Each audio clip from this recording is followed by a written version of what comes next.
Are the Hello. Oh. Right on. I was thinking about this. We should start a podcast. Dude, Thank you. everyone wants to start a podcast, man. There's too many podcasts out there now. Hey guys, how's it going? How's everyone? Good to see y'all. Glad that y'all joined us. So we'll go ahead and get started. So my name is Mitchell Kearney. I'm the middle school outreach director here at MDPC.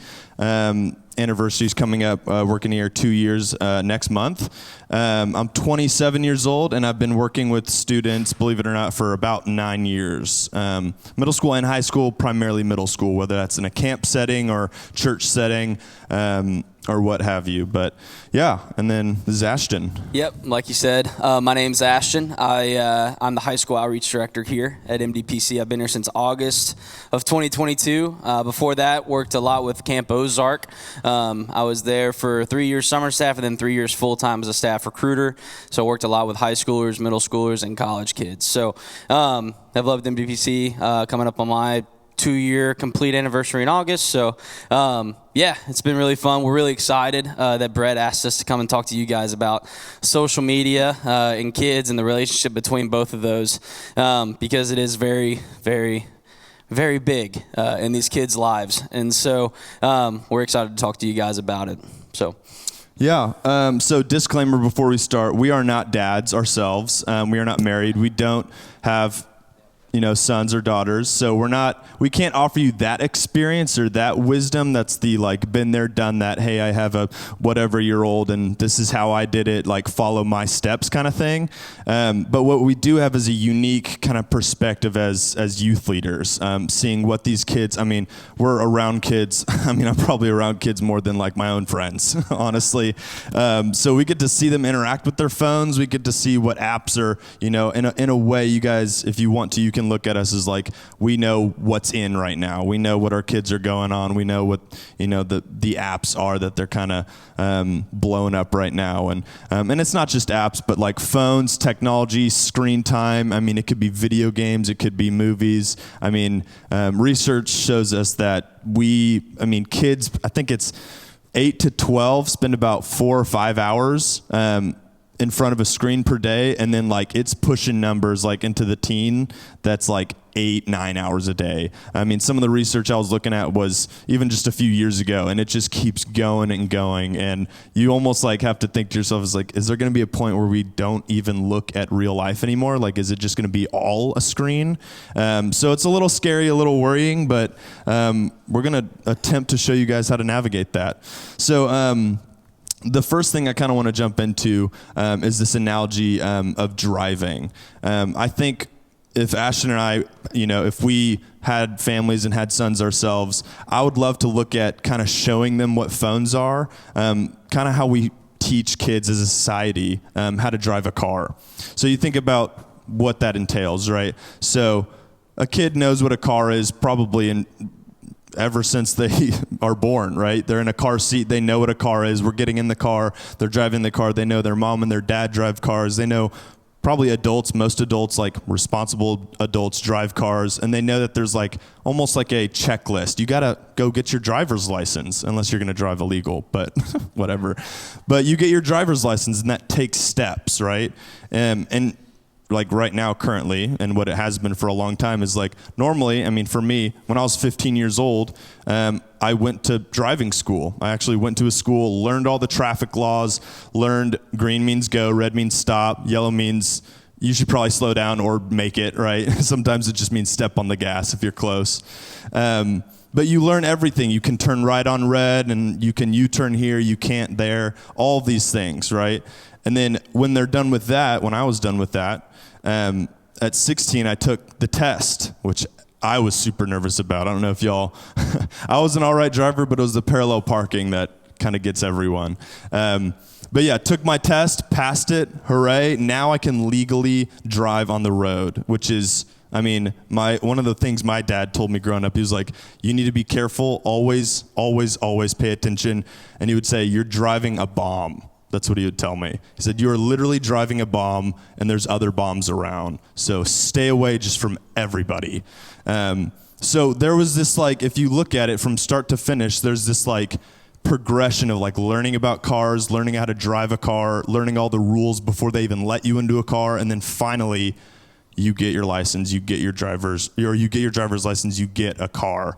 And I think we should take the outlook of phones and getting our kids on social media if they want to be on social media, if you want to be a family that, you know, invites that and wants them to do that, like safely, because they're all going to want to do that. I think we should kind of use that model as like teaching them using intentionality, to just guide them through what that looks like, you know, what it looks like to have a phone. Because although it might not be life or death in the matter of a car, like you're driving a bomb, it could be life or death, you know? They could start looking at different things on their phones, and next thing you know, you have like a 9-year-old who starts cussing a bunch, and you're just like, well, where did they get that from?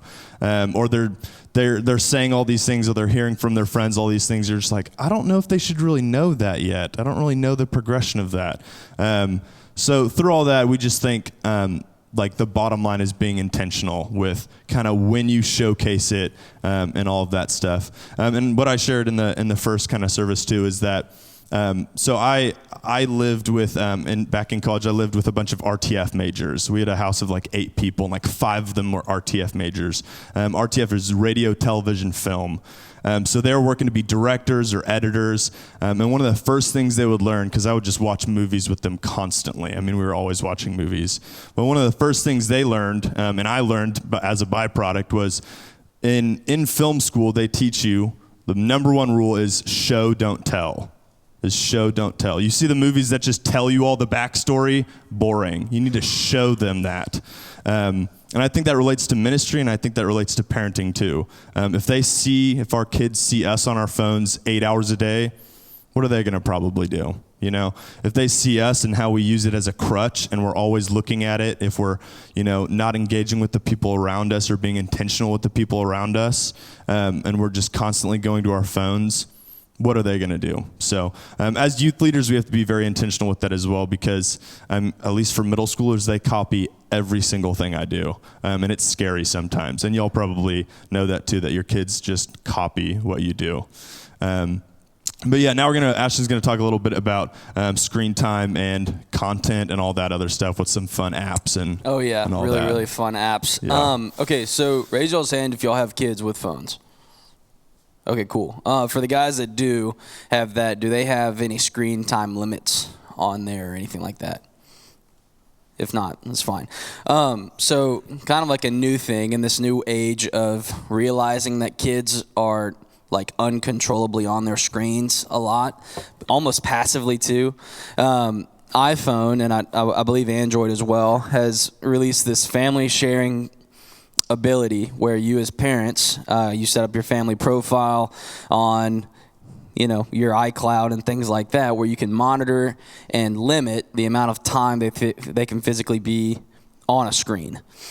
And so that's been a good adjustment for iPhone. That's been a good adjustment for Android. And these kids that, you know, like Mitchell was saying, the driving analogy I love, because, I mean, even when you finally got your license, at least for me, well, I was only able to go up to 30 minutes down the road to the town that I lived outside of. You know, that was all I could go. I couldn't go to Big Bend National Park yet. I couldn't go to Colorado, but I could drive down the road.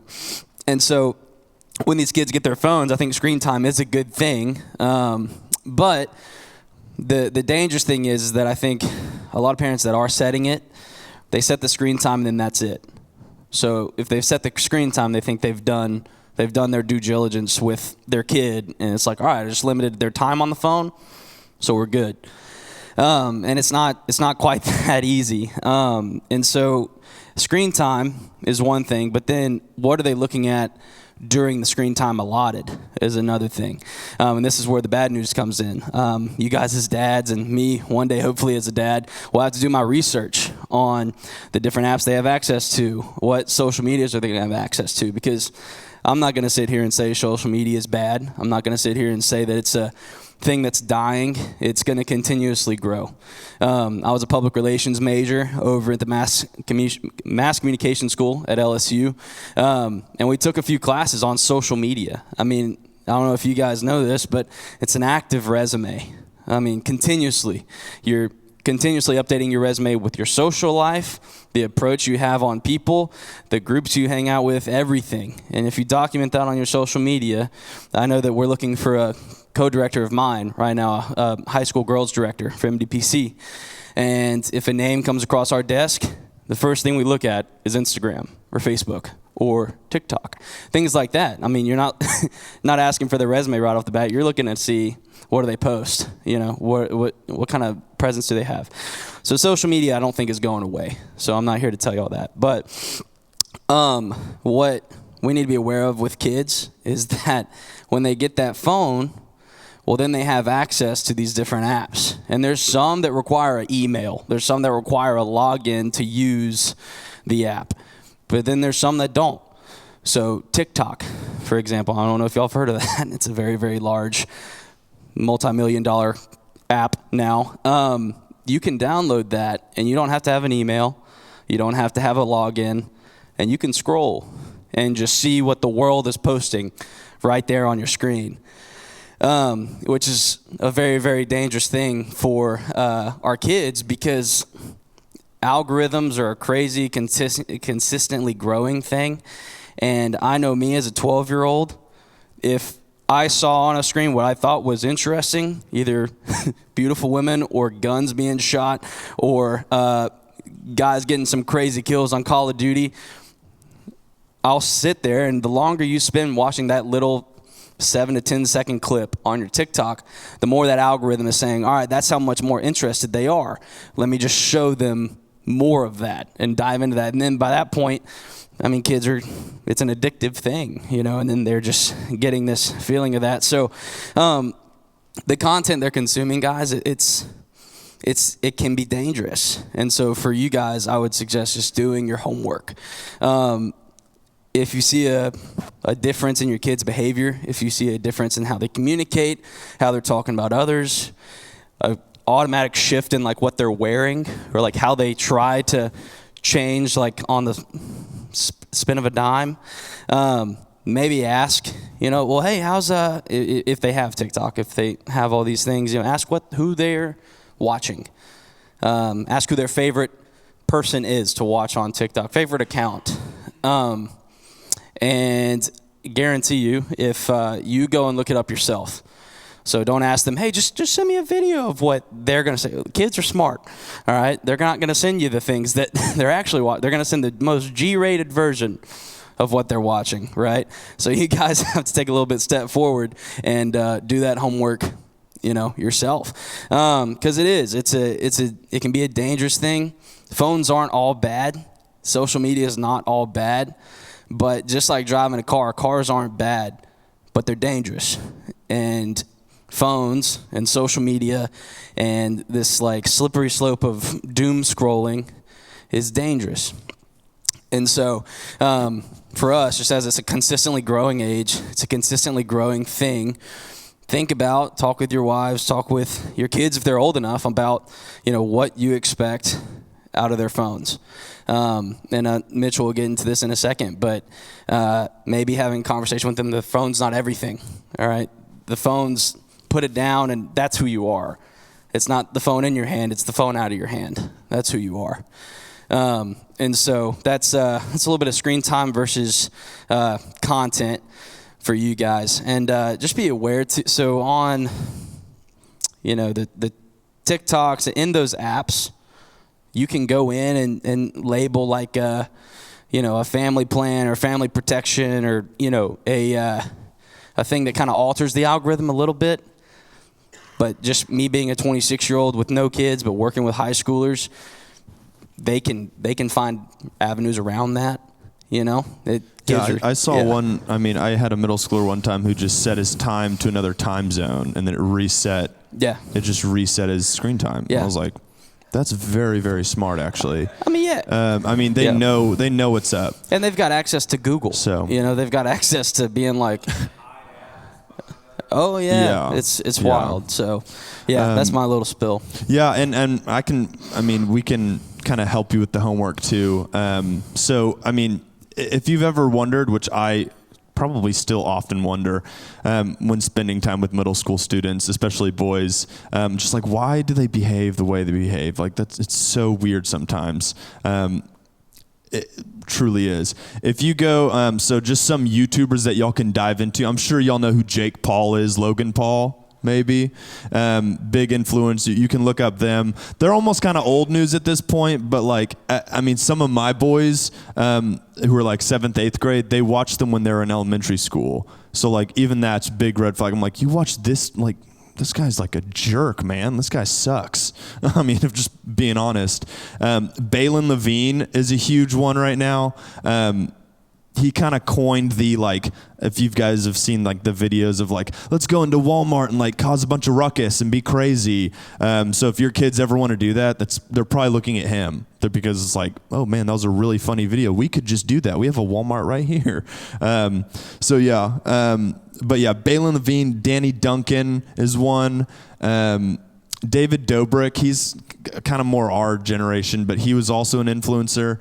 But I guarantee you, like, you go look up Balin Levine or Danny Duncan, you watch one of their videos, you'd be like, that's why middle school boys act that way. Like, wow, they've got the same haircut, the same clothes, they act the same way, they talk the same way. Like, that's them. And it goes back to, so one of my professors back in college at Concordia in Austin, his wife was an elementary school teacher. And this is kind of like almost something that has like swept the nation in the past like maybe decade or so, is that when she would ask her kids, what they want to be when they grow up, you would think like the normal answers, like maybe 20, 30 years ago, they'd say doctor, president, astronaut, psychologist, if they know what that word is yet. You ask these little kids and they have huge aspirations to be these like very noble professions, these very honorable, jobs.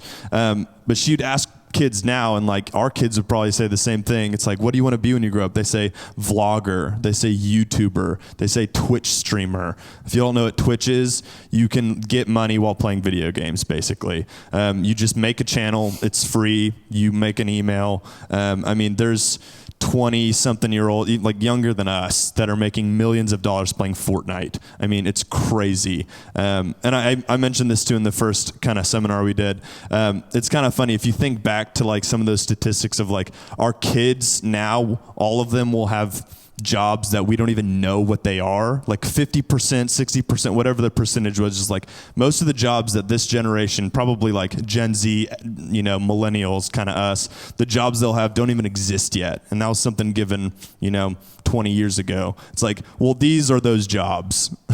Like if you said Twitch streamer to someone like 30 years ago, even sometimes now, like if I told my dad that, he'd be like, I have no idea what that is. It's like, well, this kid has a Lamborghini because he makes millions because he does this. Our kids look at them and like, those guys are heroes. That's awesome. They've beat the system. They're their own boss. They just make videos about their life and they just go like into Walmart and mess with people and they make millions. So that's what they want to do. That's what we're up against, right? Our kids want to be that.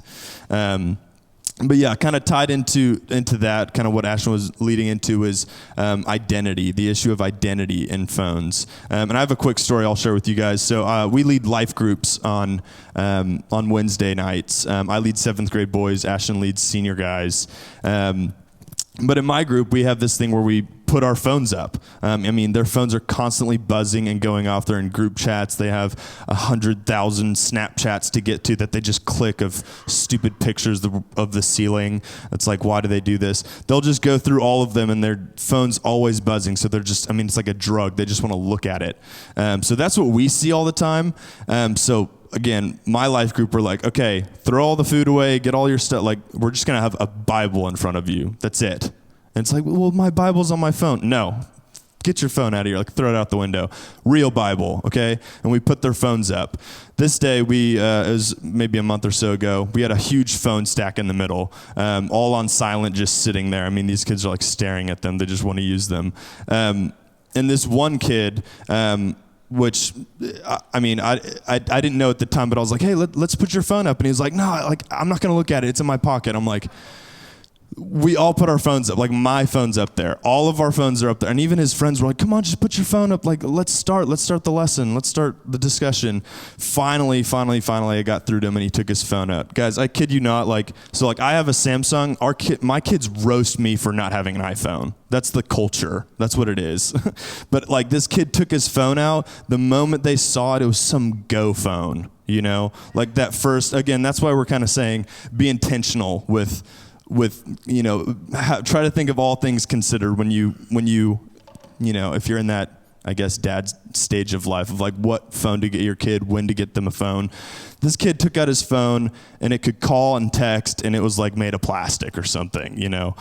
These kids looked at it and they're like repulsed. They're like, oh, what kind of phone is that? I mean, it's funny that's kind of how the reaction was, but I'm telling you, like, it got really serious when I looked at this kid and his eyes drooped down. He didn't share that much during the discussion that night. I mean, he was like bummed out, and like his friends, you could tell, had always kind of poked fun at him for having this like stupid phone. That's what they all thought, right? And it's because it's tied to his identity. It sounds so silly and goofy because I think all of us are old enough in here to be like, listen, it's just a phone, man. Like I use it because I have to, and like I have email on it for work. I need to keep in touch with everybody that I love, all these things, right? But they are like, I mean, if it's not the newest and best phone, if it's like their parents' old phone, it's like an iPhone 7 or 8 and it's like cracked and they're just like, oh, my phone's so stupid. Ugh, I hate it. And you know, it's such an identity thing that's tied to it. And again, jumping back into the social media and like what's on the phone itself, because there's a conversation to be like, over here, it's like what kind of phone it is. Over here, they're looking at like Tom Holland, Zendaya, all these like really, really beautiful celebrities and all of these really cool people on the internet because they have access to, I mean, all of humanity's knowledge on this thing, right? And they see these and they're like, I'm not that, you know? I don't have that. And that also just does not help with self-esteem whatsoever. I'm glad that my first phone was a flip phone, and my first smartphone, like the touch, you had to like press hard on the touch screen, and that was when I was like in 8th grade. So there was still not any of these apps yet. But I mean, now it's like you get a phone and you download all the apps that all your friends have, and you add all your friends on all of them. And next thing you know, you have thousands of notifications. I don't know about you guys. I probably have 20 notifications, like at most. You know, it's like, here's my emails, and it's like we have full-time jobs here at the church, and we have families, and we have friends and stuff. We don't even have that much. But they have, I mean, their notifications on their screen put ours to shame. I could probably name a kid that all of us combined has more notifications than us in an hour than we do in a whole day. Like,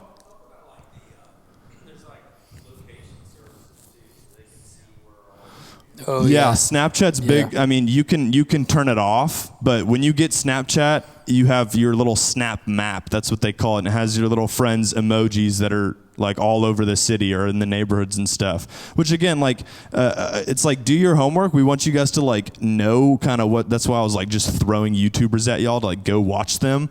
But like some of these apps, I mean, we'd be surprised. It's like, oh, I didn't know Snapchat could track your location. Like that's kind of dangerous and scary. It's like, what if some random person got your number or got your kid's number and just knew where y'all lived at that point? I mean, scary stuff, right?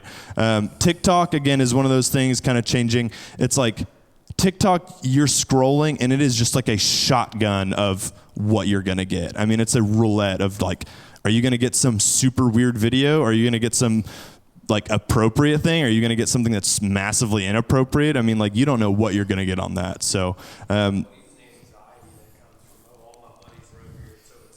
yeah. You would not know. Yeah.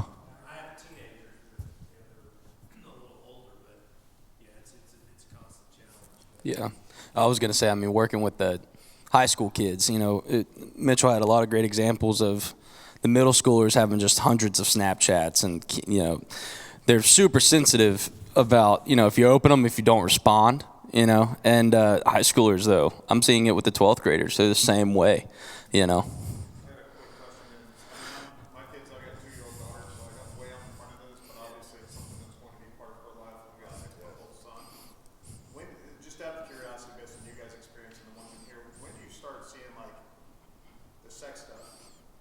like these guys where it turns from whatever to sexting. Because I know things like, was it Team Cosmo, all this kind of. Yeah. Yeah. Things thrown at these kids like it's okay. Yeah. Like, yeah, during COVID, okay, yeah, get on your phone and do this. I'm like, you're telling 14-year-old younger girls, to do this stuff. Yeah. Hey, guys, Right. everybody's feeling that pressure. What do you guys Right. do right now? I mean, I'll just lay it out as flat as I can, which it's funny. Like, one of my favorite comedians, Bo Burnham, actually says this. He's super goofy guy, has really dumb comedy, but at the same time, he has these like podcast clips where it's like, oh my gosh. He laid it out. He was just like, I mean, his quote is somewhere along the lines, I'll butcher it, but he's like, I know these guys in Silicon Valley. They just want to gauge all their apps towards kids. Like, back in the day, you would have to show a TV commercial of a toy. Then the kid would be like, Mom, can I buy this toy? And then they'd maybe buy the toy or not. They can go directly to your kids now. I mean, I know so many kids that are like, oh, I just know my mom's credit card number. I can just buy V-Bucks on Fortnite. Like, all these different facets of things. But directly to that, like, he lays out Snapchat and he's like, oh, I wonder what Snapchat's used for. A bunch of teenagers or younger use this. They send a picture and it deletes. What do we think they're using that for, right? I would say it really just takes, and it's funny, Rachel Poisky kind of gave us this analogy too, which is funny because she uses like a dog on a leash. And I'm not saying like our kids are on leashes. Sometimes they might be, but I don't know. We don't know yet. We're not dads. But it's almost like this, like you guys know your kids, right? It's like, sometimes if you take a dog out and you know your dog can hurt someone else or hurt itself or just be nasty, that leash is like right here. You're not letting that dog go anywhere. So sometimes it might look like that with a phone. You give your kid a phone when they turn whatever age, whatever you think is correct. Again, we don't think there's like a one size fits all, but it's like maybe they have certain precautions. Like, no, you do not get Snapchat until, we know a bunch of parents that do this. It's like, you're not getting Snapchat until you're like 15, or 16 or 18 for that matter. Like, they have, yeah, you can have a phone, but like these few apps, they're no's until you're like out of the house kind of thing. Like, we don't trust them. So there's it's all over the board. I know so many middle school students that have Snapchat right now, and it's like, I don't know, but it starts younger and younger. I mean, kids are 10 years old and they're looking at stuff like this, 17-year-old, 16, and 14. And I know the pressure when my oldest was coming up. It seems like he had a little bit longer. It's definitely getting. It's lower. Yeah. I mean, research shows. Yeah. Oh yeah. I mean, research shows that like 8 to 10-year-olds are like have seen porn. Yeah. To go deeper on Ashton's algorithm topic, watch Social Dilemma. It's on Netflix. Yeah. It's a great research on how big tech is after Yeah. the kid's pocketbook, but really how the devil in big tech is after their souls. Because they really don't want the money, or they just want the clicks. They want the downloads, and it's like that's the part that's not. That's the soul part. That's freaky. So. Yeah. No, I mean, and it's a scary truth, but just kind of like going into our sum up, just because I know we're about to run over. But, man, no, it is. That age is slowly getting younger and younger. And as you guys know as men, I mean, that age gets younger and younger. That means it's a longer battle of trying to stay and fight the good fight, and not fall off. And so that's, not that it's a plus B equals C kind of algorithm, but man, be on your guard. Be on your guard for your kids. And also, I mean, just my last point before we open up for any other last minute questions, but man, I wish these guys were told. Me and my dad had a great conversation when I was 14, starting to talk about a car.